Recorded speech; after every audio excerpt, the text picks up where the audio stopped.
Tu es dans un scénario de crise économique mondiale. Et le Fonds monétaire international ne cache plus son inquiétude.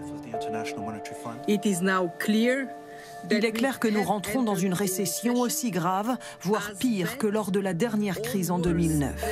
Tout s'effondre. Toutes les entreprises sont sur le qui-vive. Il y en a qui vont licencier. Toute l'activité économique est au poids mort. Regardez. En Espagne, aux États-Unis ou encore en Inde. Partout les mêmes rues désertes, les commerces fermés et des usines à l'arrêt.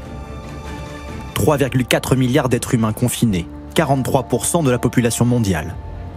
L'économie de la planète est en sommeil. Qu'est-ce qui marche?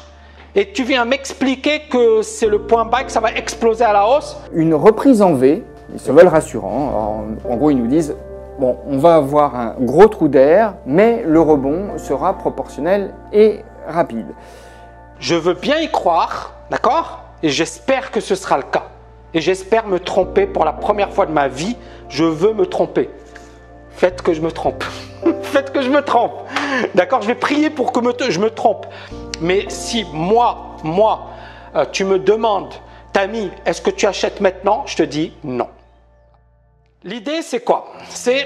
Je vais vous donner quelques stratégies. Ça vous branche ou pas? Ça vous branche ou pas que je vous donne quelques stratégies qui n'engagent que moi-même, hein? D'accord? Ce ne sont pas des conseils boursiers. Il y a El Arian, je ne sais pas si vous le connaissez, c'est un gros gérant de portefeuille. Il disait la chose suivante, Mohamed El Arian, il a géré PIMCO, d'accord, aux États-Unis. Il est bon le mec, hein, il est très très bon. Il a dit, écoutez, personne ne sait de quoi sera fait l'avenir, mais la bourse a fortement baissé. Et il donne cette stratégie, il a dit, si vous voulez investir en bourse, vous mettez genre 1/5 aujourd'hui, 1/5 dans un mois, 1/5 dans 2 mois, 1/5 dans 3 mois, 1/5 dans 4 mois. C'est-à-dire que, en fait, si la bourse, elle fait comme ça, elle monte, eh ben, tu te positionnes. Si la bourse, elle a monté et qu'elle se casse la figure, bah, tu te positionnes maintenant, puis tu te positionnes un peu plus bas et puis un peu plus bas. Et à un certain moment, quand ça va repartir, tu auras un prix moyen intéressant. Est-ce que vous voyez la stratégie? Ou alors, ben, tu ne fais rien parce que tu considères qu'on n'est qu'au début de la crise. Bien sûr, tu risques d'avoir un marché qui se reprend et tu te dis merde les boules. Mais c'est là où moi, encore une fois, j'essaie de rationaliser pour vous. Vous voyez ce que je veux dire, les amis? J'essaie de rationaliser pour vous, c'est-à-dire, là, l'idée, c'est pas de péter les câbles et de dire « Waouh, ça va monter, je vais rater ». Parce que le FOMO, Fear of Missing Out, il est dominant ici. C'est-à-dire que tout le monde se dit « c'est l'opportunité du siècle et je suis en train de la rater ». Est-ce que vous voyez, les amis, ou pas, ce que je suis en train de vous dire? La stratégie de El Arian, elle est hyper intéressante. Pourquoi? Parce que pour les personnes qui ne sont pas expérimentées, ça leur permet de se dire « Ok, je rentre maintenant, etc. » Ensuite, il y a d'autres portefeuilles que je développe à la TKL, dans notamment le programme Invest. C'est TKL Zen, donc c'est un portefeuille effectivement équilibré et qui permet d'être investi sur plusieurs actifs, d'accord? Et ce portefeuille permet finalement de limiter la casse. Ou alors, il y a l'approche TKL Booster, d'accord? Idem, je la développe dans TKL Invest et dans TKL LFA. Et l'idée, c'est quoi? C'est finalement d'attendre la dimension timing. Et aujourd'hui, je vais être franc avec vous, c'est trop tôt pour acheter le marché, d'accord? C'est-à-dire que si moi, tu me demandes, Tammy, est-ce que tu achètes maintenant? Je te dis non. Alors peut-être que je suis complètement à côté de la plaque, peut-être que je vais complètement me lourder, mais c'est pas grave, j'assume. On est d'accord? J'assume. Je vous dis, pour le moment, en ce qui me concerne, il y a énormément de données que je ne maîtrise pas. Vous voyez ce que je veux dire? Et donc, je fais pas partie des gens qui s'excitent et je ne tombe pas dans le piège du FOMO. C'est-à-dire que pour moi, si jamais le marché repart, j'aurai de super bonnes opportunités. Et je pense que si tu as peur, c'est là où tu vas prendre de mauvaises décisions. Donc, est-ce que pour cette première partie, vous kiffez ou pas? Au top Tammy, comme d'habitude, avec les rumeurs. On va y arriver, Ming, après. Est-ce que finalement on va vous piquer votre argent dans votre compte bancaire? Je vais y arriver juste après. D'accord? Aujourd'hui, là maintenant, j'ai envie de me focaliser d'abord sur cette dimension stratégie. Donc, pour récapituler, premièrement, tu te dis, ok, ça peut repartir, j'en sais rien. Et je suis comme Mohamed El Ariane, un cinquième, why not? Deuxième stratégie, on peut mettre un petit peu. Et puis on attend, voilà, on attend que ça se casse bien la figure parce que ça peut bien se casser la figure. Et encore une fois, je vous ai déjà fait des cours sur l'histoire des marchés et je vous ai montré qu'à chaque fois, par exemple, que ce soit le crack de 2000, que ce soit le crack de 2007 ou même 1929, généralement c'est 2 ans, 3 ans, 4 ans avant d'avoir une reprise. Par contre, on a le crack de 1998, c'était la crise russe. Alors c'était également une grosse crise, mais ça s'est repris 6 mois après. On a eu la crise de 2018, d'accord? Mais la reprise, elle a été rapide. Donc l'idée c'est ça, c'est est-ce qu'on est plus dans une situation qui ressemble à 98 et à 2018 ou à une situation qui ressemble plus à 2000 et à 2007? Je vous pose la question. Et 1929. Tout le monde va être gagnant. Cette crise va générer une énergie exceptionnelle. Ah, mais il est certain qu'à la suite de ces phases que je vous décris, mais c'est pour 2022, on va avoir des reprises très fortes. On aura des reprises très fortes dans certains secteurs qui vont être très rapides, beaucoup moins fortes dans d'autres, notamment l'industrie lourde, la construction, l'automobile. La consommation peut repartir assez bien en 2021, fin 2020, début 2021. Mais le processus pour apurer l'ensemble des dettes que l'on va accumuler, c'est un processus qui va prendre de nombreuses années. Et derrière ça, le travailleur devra travailler plus, c'est certain. Et c'est ça. Et donc, effectivement, la reprise va prendre du temps. Ça, c'est ma fille qui utilise cette couleur. Vous la kiffez ou pas, les amis? Mettez-moi des likes si vous la kiffez.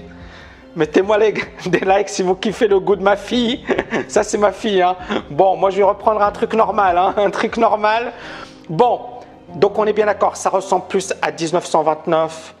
2007, ça paraît faible par rapport à la crise actuelle. D'accord? Après, encore une fois, il faut rester positif. C'est-à-dire qu'on a vraiment appris des précédentes crises, etc. Mais les conditions ne sont pas favorables à une reprise immédiate. D'accord? C'est bien parce que c'est ta fille. Merci, c'est super sympa, ça me fait plaisir. Donc, voilà, l'économie, elle est vraiment au ralenti, les amis. On n'a jamais vécu une situation aussi dramatique sur un plan économique. Et donc, moi, je suis plus dans un scénario de 1 an, 2 ans, 3 ans avant la reprise. Est-ce que vous êtes d'accord? Et donc, à partir de là, est-ce que ça vaut le coup de s'exciter aujourd'hui et d'acheter la bourse? Est-ce qu'on est dans une situation où finalement, ça va se reprendre de suite? Je vous pose la question. Nous sommes préoccupés par les conséquences de cet arrêt soudain de l'économie mondiale qui risque de créer une vague de faillites et de licenciements. À travers la planète, les conséquences s'annoncent désastreuses. Donc, nous sommes bien d'accord que nous ne sommes pas dans un scénario de reprise immédiat. D'accord? Maintenant, encore une fois, moi j'aime bien dire ça à mes étudiants et je vais vous le dire également. Le marché a toujours, désolé pour mon écriture, j'écris comme un médecin, c'est-à-dire très mal. Le marché a toujours raison. Est-ce qu'on est d'accord ou pas? Le marché a toujours raison. Ça veut dire quoi? Ça veut dire que, en fait, il faut coller au marché. Il faut avoir une stratégie de marché. Et donc là, ce que je vais faire, c'est que tout simplement, je vais analyser les graphes et je vais analyser le marché pour vous. Est-ce que ça vous branche ou pas, les amis? Est-ce que ça vous branche? Donc si ça vous branche, vous êtes combien? Vous êtes 3276 et il n'y a que 1900 likes. C'est honteux, c'est honteux, c'est honteux. Je veux 3000 likes. Si vous voulez que j'analyse en direct les graphes pour vous gratuitement, tu ne payes pas des fortunes. Tu as l'analyse de Tammy Cabage. Tu as l'analyse en direct live avec voilà, le sourire, en plus, en bonus. Donc mettez-moi un max de likes, les amis. Là, je vois 1900, je veux 3000 likes. Vous êtes 3300, les amis. Allez-y, allez-y, allez-y. Yes. J'en profite pour boire un peu d'eau. En même temps, ça me fait une petite pause. Comme ça, je vais démarrer. Et ce que j'ai envie de faire maintenant, c'est d'analyser les graphes. C'est-à-dire, en fait, comme je vous l'ai dit, là, c'est une analyse fondamentale. Mais en fait, le plus important, ça va être ça. Ça va être le marché a toujours raison. D'accord? Et comme je l'explique notamment dans l'art du trading, c'est finalement, le marché, il a raison avant l'actualité économique. C'est-à-dire que parfois, il y a des nouvelles qui vont apparaître après qu'on ne sait pas et qui finalement seront ensuite répercuter. Je vous donne un exemple, je ne sais pas si je me suis bien fait comprendre, je vais reformuler mes propos. En 2001, d'accord, août 2001, j'ai un gérant qui m'appelle. Il me dit, Tammy, tu penses quoi du marché? Je lui dis, le marché down. Il me dit, tu es le seul à dire down. Je lui dis, je ne sais pas pourquoi, mais pour moi, c'est baissier. Mais en fait, j'avais tous mes indicateurs techniques, etc. Et juste après, on a le 11 septembre. Alors, est-ce qu'il y avait des news? Est-ce qu'il y avait des gens qui vendaient? Comme par hasard, on a eu des valeurs dans l'aéronautique, on a eu l'hôtellerie, etc. Alors attention, je ne parle pas de théorie du complot, mais bien sûr qu'il y a des délits d'initiés, il y a des personnes qui ont des infos, etc. Probablement, mais ça, j'en sais rien. Tout ce que je sais, c'est que les marchés étaient déjà vendeurs. Et donc, pourquoi je vous dis ça? En 2003, on a des nouvelles très négatives, mais le marché était haussier. Et donc, c'est ça ce qui m'a permis, il y a beaucoup de gens, ils m'ont dit, Tammy, tu en penses quoi? Je leur ai dit, c'est haussier. Donc, en fait, à un certain moment, le marché il va nous donner une information qu'on n'aura pas dans les Échos ou dans le Wall Street Journal. Ils sont toujours en retard. Les journaux sont toujours en retard. Donc, le marché va nous donner une information. Et donc, moi, mon but maintenant, c'est quoi? C'est est-ce que cette information, elle est aujourd'hui dans les graphes ou pas? Est-ce que vous voyez mon principe? Et c'est ce que je vais faire avec vous. Donc, je veux du 3000 likes pour que je puisse vous donner ça. Est-ce que vous êtes chaud pour les 3000 likes ou pas? Parce que là, je vois 2100. Franchement, réveillez-vous les amis, réveillez-vous. Bon. Alors, les amis. Ici, est-ce que vous avez kiffé déjà ce début d'analyse? Mais comprenez-moi encore une fois, vous avez vu que c'est bien structuré, même si je rigole. Vous avez vu que derrière, c'était bien structuré. Et l'idée, c'est encore une fois de vous amener à réfléchir. Est-ce que vous voyez ce que je veux dire? Bien sûr, je rigole, mais derrière, vous avez vu que c'était costaud tout ce que je vous avais dit. Il n'y en a pas beaucoup qui vont vous donner ce type d'informations. On est d'accord ou pas? On est d'accord? Donc, à présent, ce que je vais faire, c'est au lieu de parler, même si j'adore parler, c'est on va rentrer dans le concret. Yes ou yes? Yes ou yes? Oui ou oui? Agir ou pas agir? Donc, mettez-moi du agir, les amis. Donc, ici, je vais analyser pour vous les graphiques. Et alors, ce que je vais faire, c'est que je vais mettre les volumes. Pourquoi les volumes? À votre avis? Pourquoi je vais mettre des volumes? Alors, il y a dormir, non, agir, s'il te plaît. Pourquoi je mets les volumes? Parce que tout simplement, les volumes nous permettent de dire est-ce qu'il y a des gens qui sont à l'achat? Encore une fois, je reviens rapidement là. Vous voyez, je vous donne des pépites, les amis. Je vous donne plein de pépites. Un marché haussier sain, d'accord? Donc, marché haussier sain, il s'accompagne de volumes élevés. Est-ce que vous êtes d'accord? Ça veut dire que derrière, il y a des gens qui sont convaincus par la hausse. D'accord? Donc, un marché haussier sain, c'est un marché sur lequel il y a des volumes élevés. Et quand vous avez, par exemple, une baisse avec des volumes importants, d'accord? Pour qu'il y ait un vrai retournement de tendance, qu'est-ce qu'il faut? Je vous pose la question. pour qu'il y ait un vrai retournement de tendance, est-ce qu'il faut des volumes plus importants ou moins importants? Il y a quelqu'un, Cell, c'est un étudiant à moi. Il a dit on a payé pour avoir ça. Mais franchement, je veux le faire, mais de toutes les manières, voilà, je sais que les Técaniens, vous avez énormément de contenu avec moi, mais voilà, je veux vraiment faire partager avec la communauté parce que je pense qu'aujourd'hui, ce qui se passe, c'est même plus une question d'argent. Je pense qu'effectivement, il y a beaucoup de gens qui vont morfler et donc, à ma manière, j'essaie de vous apporter de la valeur. Voilà, donc c'est ma manière de contribuer. Hein. Donc, mes étudiants qui vont me dire « Oh, t'as vu, nous, on t'a payé pour… » Voilà, mais encore une fois, je sais que vous êtes bien privilégiés et quand on voit le programme que vous avez, il est énorme. Mais ici, juste, je reviens sur ma question. Dans un marché qui se retourne à la hausse, est-ce que les volumes sont plus élevés ou moins élevés? Dites-moi. Les volumes sont bien plus importants. On est d'accord? Non. Punaise, les mecs, des étudiants me disent Tami, tu dis tout, tu donnes toutes les infos, rembourse-moi.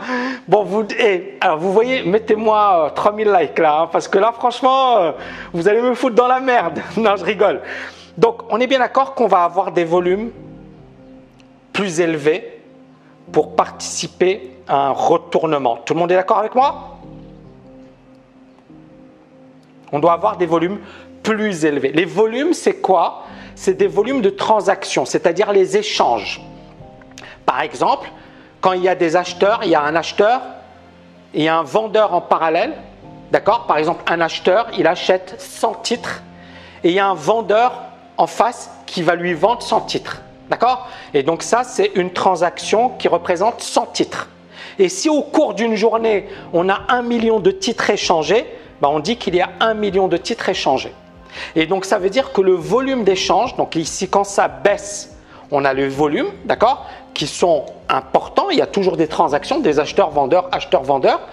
Et quand ça monte, on devrait avoir des volumes en hausse. C'est-à-dire qu'il y a plus de transactions et ça veut dire que la hausse, elle est saine parce qu'elle s'accompagne de volume. Est-ce que vous voyez ce que je veux dire ou pas? Donc, ça nous donne un flux acheteur. Donc, on revient sur ça. Ici, tout en bas, on voit les volumes. Regardez ici, durant la baisse. La baisse, ça commence là. Ils sont comment les volumes? Est-ce qu'ils augmentent ou est-ce qu'ils diminuent? Est-ce qu'ils augmentent ou est-ce qu'ils diminuent les volumes?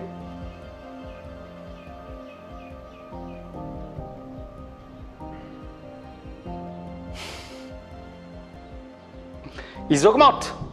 Parce qu'il y a ils augmentent. Et là, à la baisse, que font les volumes?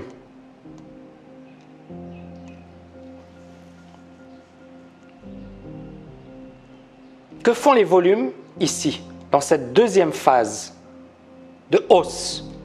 Est-ce que les volumes, ils ont explosé durant la phase haussière?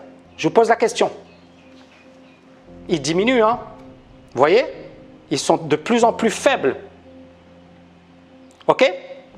Ça, c'est le premier point. Le premier point, et bien évidemment, on aura la même chose sur le S&P.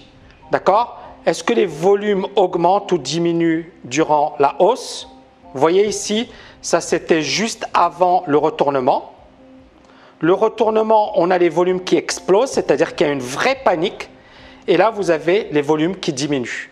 Et là, par exemple, vous voyez au plus haut, les volumes représentent 392 millions.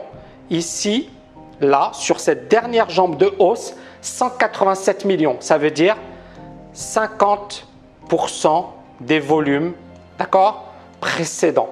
Ça veut dire que à la hausse, les volumes ne sont pas aussi importants. Est-ce qu'on est d'accord ou pas? Est-ce que ça vous semble correct et cohérent ce que je suis en train de vous dire?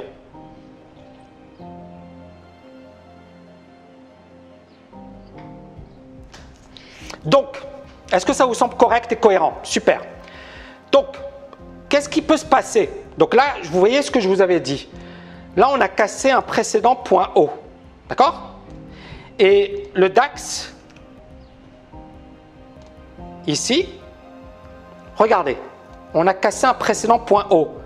Est-ce que le marché repart fortement à la hausse déjà? Ah, il a ouvert en gap haussier.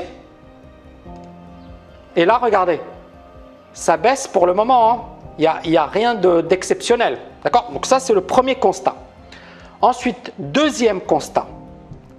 Est-ce que sur le DAX, le RSI, il est au-dessus des 50%?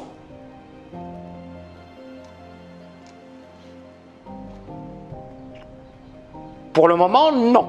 Est-ce qu'on est au-dessus des moyennes mobiles? Par exemple, la moyenne mobile 50 périodes. Pour le moment, non. D'accord? Ensuite, je vais continuer. Hein. Est-ce que vous kiffez pour le moment l'analyse ou pas? Est-ce que vous kiffez l'analyse ou pas?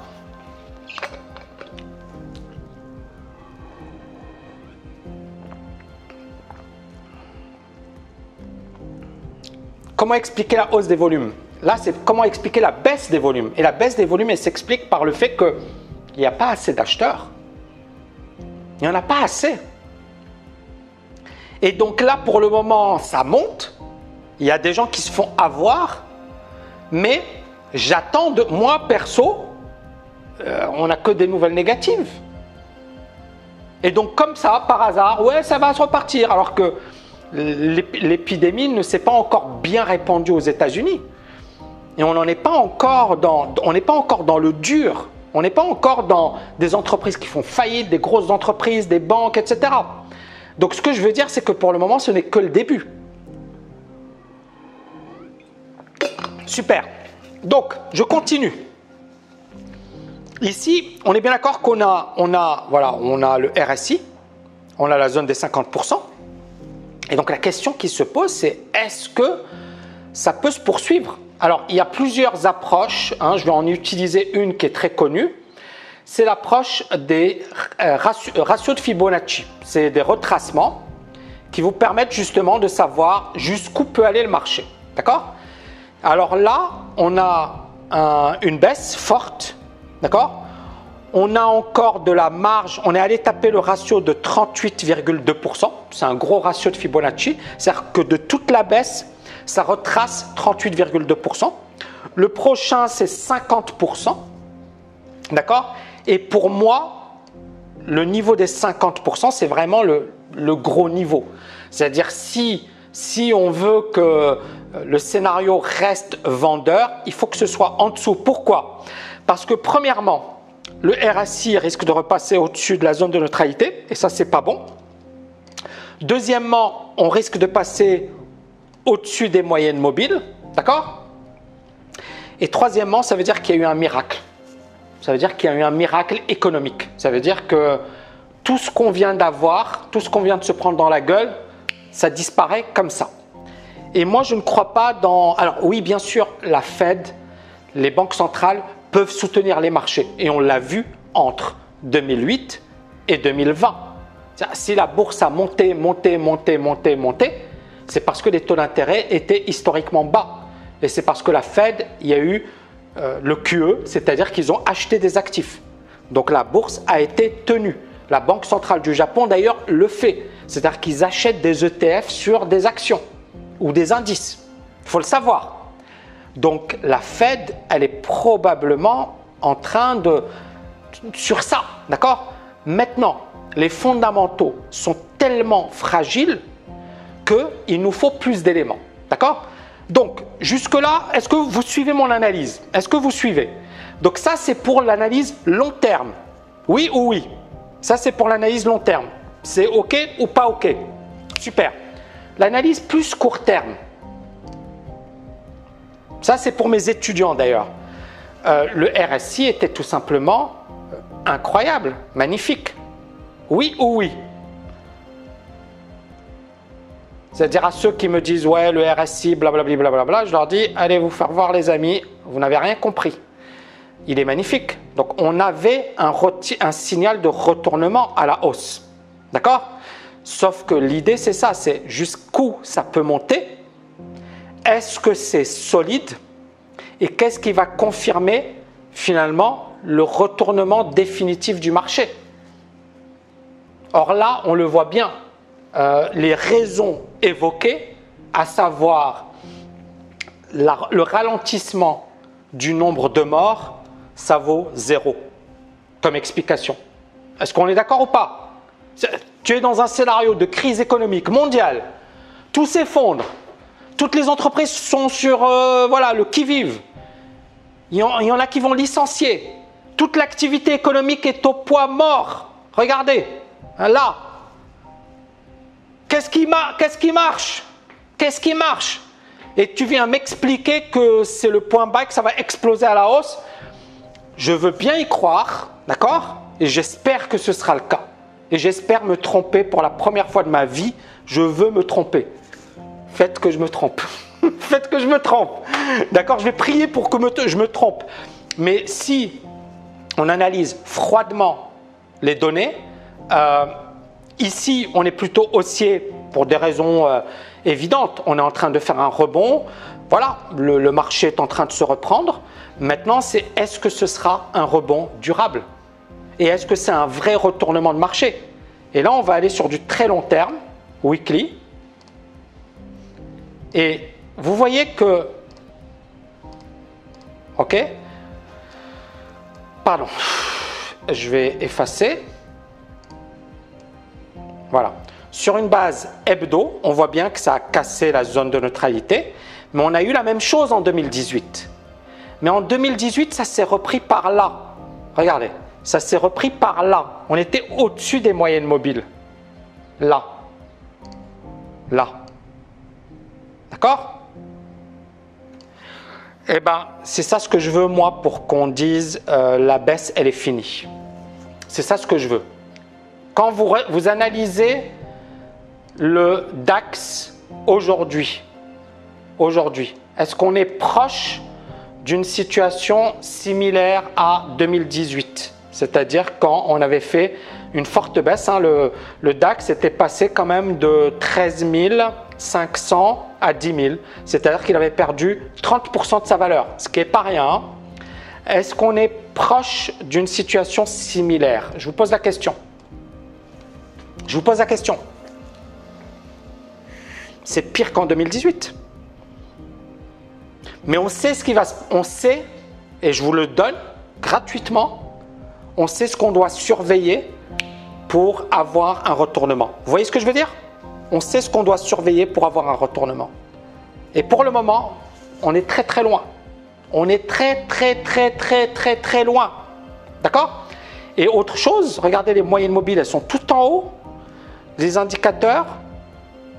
Et ensuite, on va aller sur un graphique mensuel. Ok.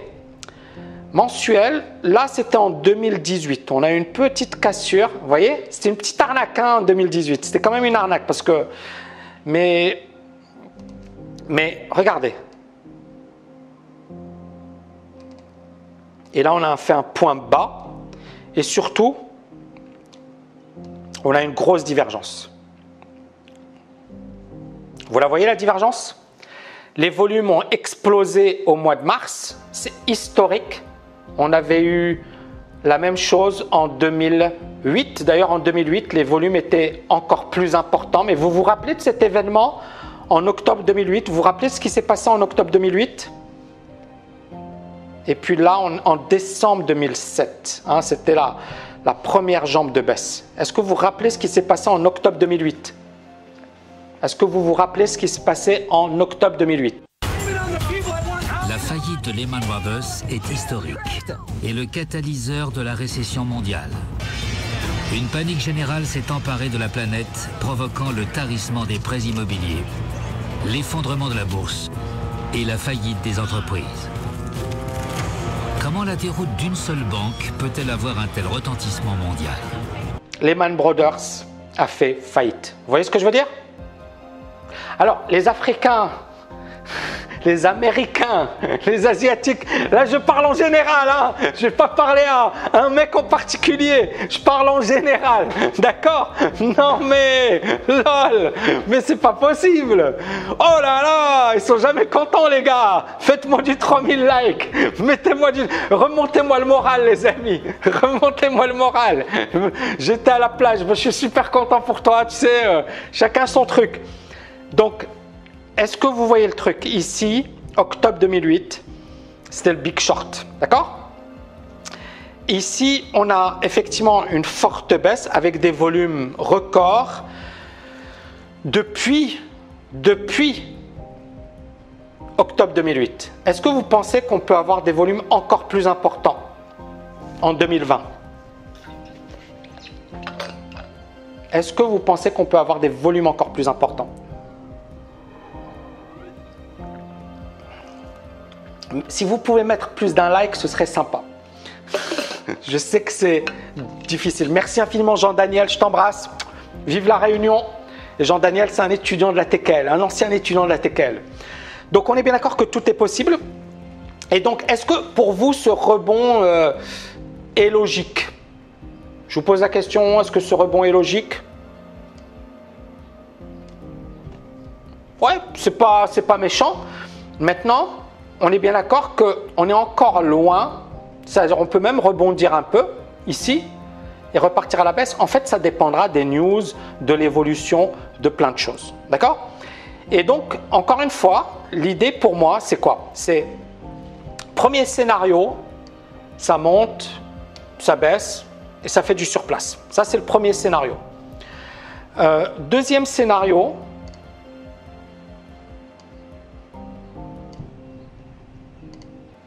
ça monte encore un peu et ensuite ça baisse. Pourquoi? Les nouvelles seront négatives sur un plan économique et puis voilà, on n'a pas encore touché un point bas, c'est-à-dire qu'on a fait une petite correction. Il ne faut pas oublier que c'est un marché qui a explosé depuis 2008, ouais, c'est un marché qui a explosé à la hausse. La hausse ici s'est faite avec des fondamentaux qui n'étaient pas exceptionnels, d'accord? Et donc, ce n'est pas impossible d'avoir une correction un peu plus profonde avant d'avoir une reprise. Et bien évidemment, si on est dans le scénario 1 an, 2 ans, d'accord? Mais ça veut dire que, bien sûr, on va avoir une hausse, puis une stagnation, c'est-à-dire ça ne va pas se faire comme ça de suite, sauf si, encore une fois, des nouvelles très négatives. C'est-à-dire que les nouvelles qui aujourd'hui portent le marché à la hausse, moi, ça ne me convainc pas du tout. Moi, pour moi, c'est de l'esbrouf. Est-ce que vous voyez ce que je veux dire? C'est juste du pipeau. C'est pas Wall Street Journal qui nous dit ouais, ça diminue un peu le nombre de morts. Ok, et l'activité économique, tu l'oublies? Et le fait qu'il n'y ait plus de vols, tu l'oublies? Et le fait que le tourisme, il n'existe plus, tu l'oublies? Vous voyez ce que je veux dire, les amis? Donc, moi, je ne suis pas convaincu par la hausse actuelle parce que les volumes sont faibles, parce que les nouvelles ne sont pas encore réjouissantes, parce qu'on a encore de la marge pour baisser, mais qu'est-ce qui me fera changer mon point de vue? C'est parce que, comme je vous l'ai dit, le marché a toujours raison et je peux me tromper, il n'y a aucun souci par rapport à ça. C'est comment on a un retournement sur une base jour. D'accord? On a un retournement sur une base 2 heures, mais pour moi, c'est léger. 2 heures, c'est juste du day trading, du swing trading, d'accord? C'est du court terme, c'est pas costaud. Pour moi, il me faut au moins un retournement sur une base jour. Il me faudrait également des volumes plus importants et il me faudrait également des news plus positives, d'accord?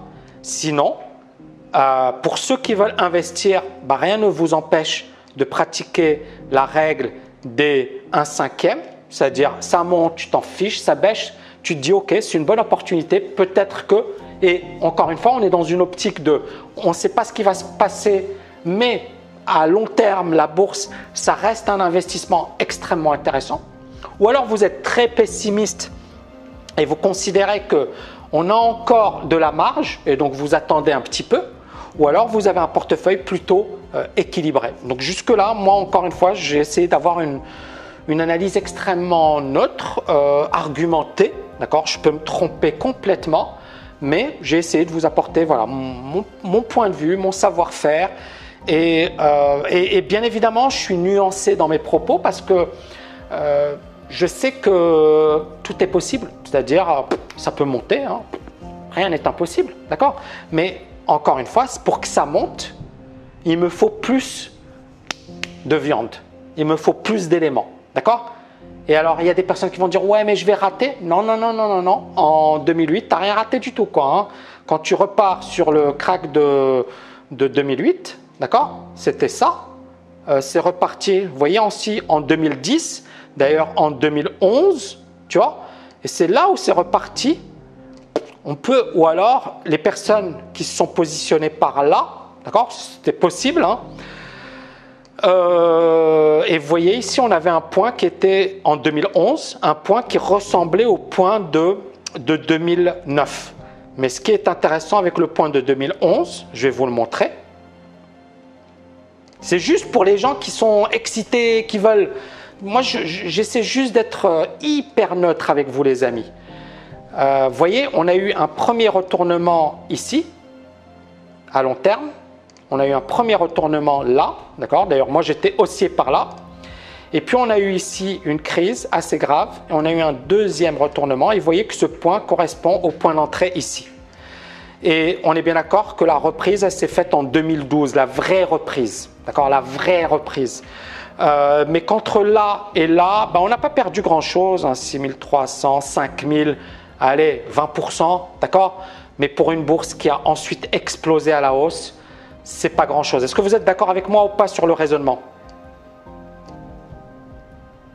Est-ce que vous êtes d'accord avec moi ou pas sur le raisonnement? Ici, vous voyez, on est en 2020 et là, en fait, encore une fois, 2009, 2010, 2011 et la reprise, elle s'est faite en 2012. D'accord? Donc 2012, ça veut dire que ça nous fait quand même 3 ans. 3 ans. OK? Et donc, c'est juste pour... calmer le jeu, pour ceux qui sont excités, pour ceux qui me disent « Ah, Tammy, ce que je vous ai dit là, il y a des gens, ils vont payer des fortunes pour ne pas avoir ces conseils, pour ne pas avoir ces conseils. » Et là, j'ai essayé de vous donner voilà, mon avis gratuitement et parce que je pense que ça peut vous aider. Voilà, ça peut vous aider, ça va éviter à beaucoup de personnes de la communauté TKL, de la communauté Agir, de faire d'énormes conneries. Ok les amis? Voilà, je pense que j'ai été hyper honnête avec vous et hyper voilà, direct et je vous ai donné voilà, ça. Encore une fois, j'ai travaillé dans des cabinets qui facturent très très cher. Ça, ces conseils, ça vaut de l'or. Ça vaut de l'or. Ok? Voilà. Super. Et l'analyse à court terme, je vous ai dit, pour le moment, on est haussier. À court terme, on est haussier. Hein, donc, alors, je vais... Est-ce que vous voulez que je continue encore? Est-ce que vous voulez que je continue encore ou pas? Alors, on voit 2500 likes. Vous savez ce qu'il vous reste à faire? J'ai rien à dire. Vous savez ce qu'il vous reste à faire ou pas? Continue Tammy, t'es sûr? Parce que tout à l'heure, il y avait des gens, ils me disaient, je préfère BFM. Vous préférez BFM? Est-ce que vous allez avoir ces infos chez BFM? D'ailleurs, BFM, ils sont en train de nous regarder. Coucou BFM, comment allez-vous BFM? Alors, est-ce que vous voulez une analyse de malade mental? Donc vous êtes 3400, je veux 3400 likes. Tammy versus BFM. Et en plus c'est gratuit et en plus on n'est pas sponsorisé par la pub. Et blablabli, blablabla, blablabla. Bon, il y a une dernière analyse que je voulais faire avec vous parce que je pense que là ça va vraiment vous donner beaucoup plus d'arguments. Alors, bon. Ici, en fait, ce que j'ai voulu faire, c'est très simple. C'est que je suis allé sur les valeurs parisiennes. Et je vais faire la même chose pour les valeurs allemandes et les valeurs américaines. Donc, valeurs parisiennes. Ce que je vais faire, c'est que je vais analyser sur une base jour, pour vous, toutes ces actions. Les actions qui ont enregistré les plus gros volumes. Et ensuite, on va tirer une conclusion. Est-ce que ça vous plaît ou pas? Donc, mettez-moi 3000 likes et encore 300 likes qui manquent là. 300 likes. 1000 haters. J'adore mes haters. J'adore mes haters. Alors, là, je vais retirer CGG. Qu'est-ce que vous en pensez? Est-ce que c'est acheteur? C'est trop tôt. Ça, c'est les volumes records hein, sur la bourse de Paris. Est-ce que vous voyez, est-ce que les volumes sont plus élevés qu'avant? Dites-moi. Mes lovers, je les préfère. Je préfère mes lovers. Et autre chose, il y a quelqu'un qui m'a dit, Tammy, bon, il a une activité, je pense, de formation en ligne. Il m'a dit, ouais, Tammy, tu sais, j'ai parfois des haters et je leur réponds. Et moi, je ne lui ai pas répondu, mais ils doivent regarder ce live. Salut, j'espère que tu vas bien. Ma réponse, je vais vous la donner en direct. Je préfère m'occuper de mes abonnés, des personnes que j'apprécie, des personnes qui m'apprécient, plutôt que de perdre mon temps avec des gens dont j'ai rien à foutre. D'accord ou pas d'accord? J'ai pas de temps à perdre. Donc les gars qui s'amusent à vouloir me taper dessus, etc., j'ai pas de temps à perdre avec vous les amis, j'ai pas de temps, je préfère, et vous avez vu, est-ce que vous avez vu le groupe Telegram, la valeur qu'on vous a apportée sur Telegram, etc. C'est énorme, franchement. Mais derrière, je préfère consacrer mon énergie, le cours d'économie. Est-ce que vous avez vu le cours d'économie? Et c'est pas fini, le cours d'économie, il est énorme. Est-ce que vous avez vu le temps que j'ai consacré à tout ça gratuitement? Je ne suis pas financé par la pub. Eh bien, je préfère me concentrer sur des choses positives plutôt que de répondre à des gens dont j'en ai rien à foutre. On est d'accord? C'est ça le plus important. Toutes les manières qu'il y ait des gens qui me détestent, c'est normal. Qui détestent mon accent, qui détestent mes cheveux, qui détestent ma voix, qui détestent mon CV, qui me hait. Ah oui, c'est normal, tant mieux. Ça veut dire que, ok. Donc CGG, on est bien d'accord? C'est naze. Tout le monde est d'accord? Yes? Ensuite, Natixis. Est-ce que vous achetez Natixis? Moi aussi, je vous aime. Je vous aime, les amis. Je vous aime. Donc, ouais, non, mais les gars, ils n'ont que ça à foutre.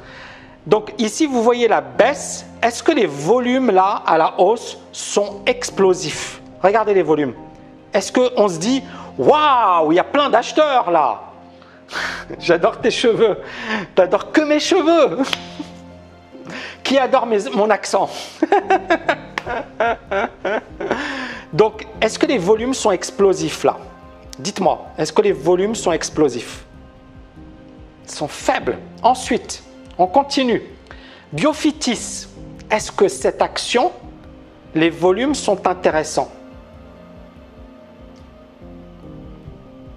Ouais, ils sont bien plus élevés. Alors, le seul truc, c'est que vous voyez quand ça monte, les volumes sont élevés.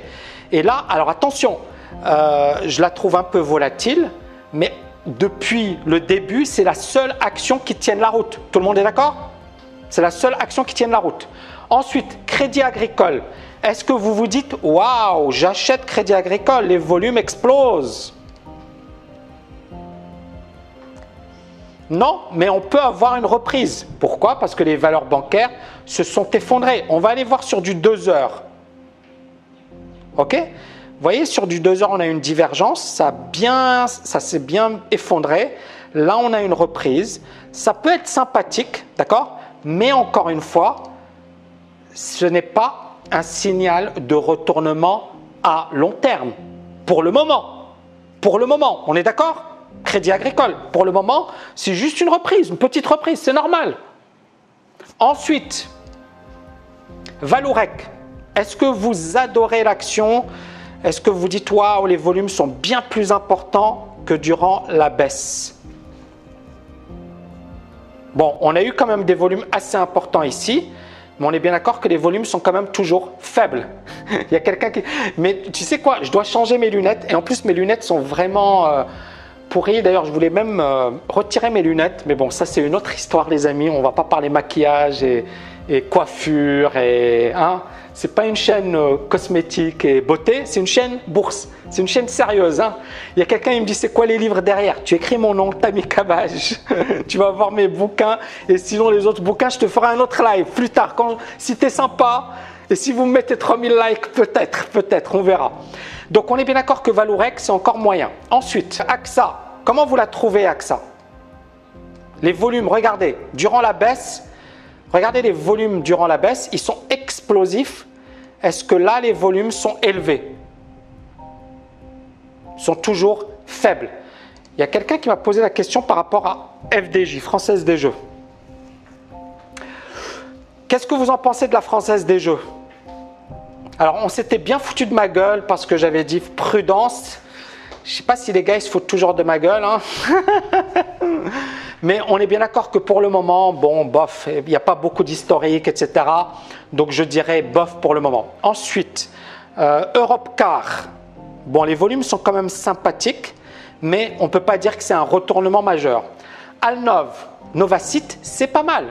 Mais c'est déjà perché, c'est-à-dire qu'on est autour d'une résistance, d'accord?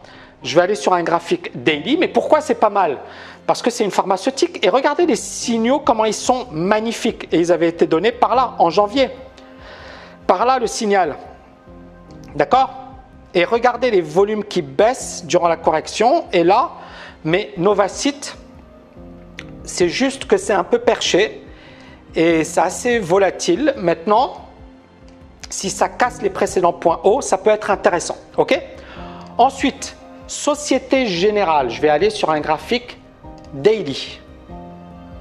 Les volumes sont également assez faibles. BNP, NJ, etc., etc. Alors, Total, bon, les volumes sont également assez faibles, d'accord? On a eu quand même une reprise sympathique, mais bon, il y a eu le pétrole, mais bon, alors Total, ça ne fait pas grand-chose. Donc, Orange, idem. Donc, on voit bien que pour le moment, c'est assez mitigé. Donc, j'en arrête là pour mon analyse et ensuite, je vous libère. D'accord? Est-ce que vous avez kiffé, les amis, cette analyse ou pas? Donc, je n'ai pas voulu trop développer. Bon, après, vous suivez la TKL et vous me posez des questions. C'est bon, hein? Parce que sinon, je vais me faire détester par mes étudiants encore.